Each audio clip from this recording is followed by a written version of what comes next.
So within my first year of being a pro boxer, I quickly got the dream and the goal of becoming British champion when I was sparring current super featherweight British champion Gary Sykes. We was in the same stable, same manager.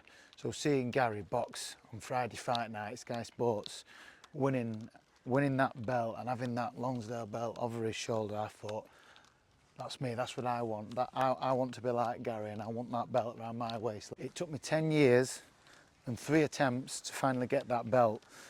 First loss to it was a 12 rounds points decision to Martin J. Ward, who became an outright owner of that belt.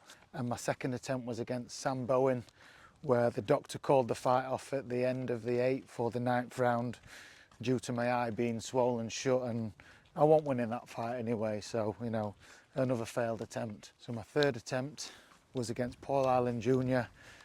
In COVID, a fight that I took on 4 weeks notice, and at that point I got in my head, third time lucky.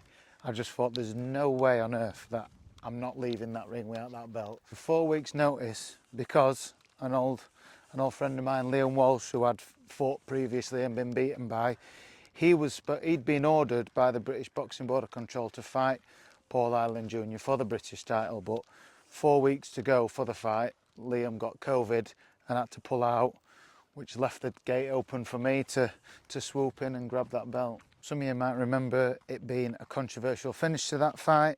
You know, Paul had turned his back and I took my chance to finish the fight, but it was all within the rules stated by all the supervisors ringside and the referee and Paul himself in the changing rooms after. He said, you know what, Maxie, if you would have turned your back, I'd have done exactly the same to you. So, defining moment of my career, achieving my dream, having my hand raised, the British title put around my waist. You know, and at this point, I thought the skies were going to open up. Zeus himself were going to come down and shake my hand, maybe hand over the, what's he carries, his staff. And instead, what I got were, you know, still enormous satisfaction. But there was, as soon as I got out of the ring, I was like, right, now what? And I think I can relate it to, I've heard a lot of boxers and chatted with a lot of boxers when they've achieved world titles and other titles. You hear a lot of them say, it's not sunk in yet. And I think when you look deeper into that saying, it's not sunk in yet, I think it's a realisation of the journey up to your dream has been exciting. You've built up this moment, put it on a pedestal. And then when you do get it, it's like, right, now what?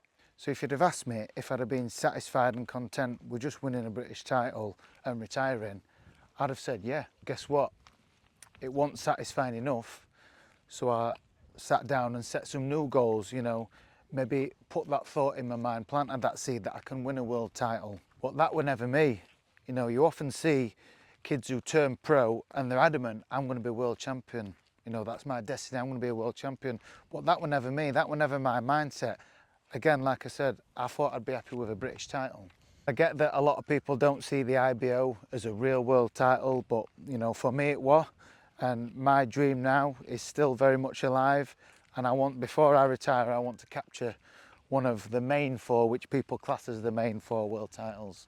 I will say though, there are things in my life that have given me a lot more satisfaction than winning British and IBO titles. Like, it sounds cliche, but being a dad, and then a year ago when I come back from Oklahoma, having been robbed by George Kambosos, picking my kids up from school, that excitement and that smile on the face when they'd come to see me and greeting me, you know, that is more satisfaction than having your hand raised and having a belt put around you. It's taught me to appreciate the journey, because I know when I do get my hands on that next world title, it's still not going to be as satisfying as the things I've just mentioned. And you know, even as much as getting my John Deere ride-on lawnmower out garage with a cup of coffee and mowing my lawn. So what I'm trying to share is, having been someone who's achieved what I set out to achieve, is to appreciate the journey.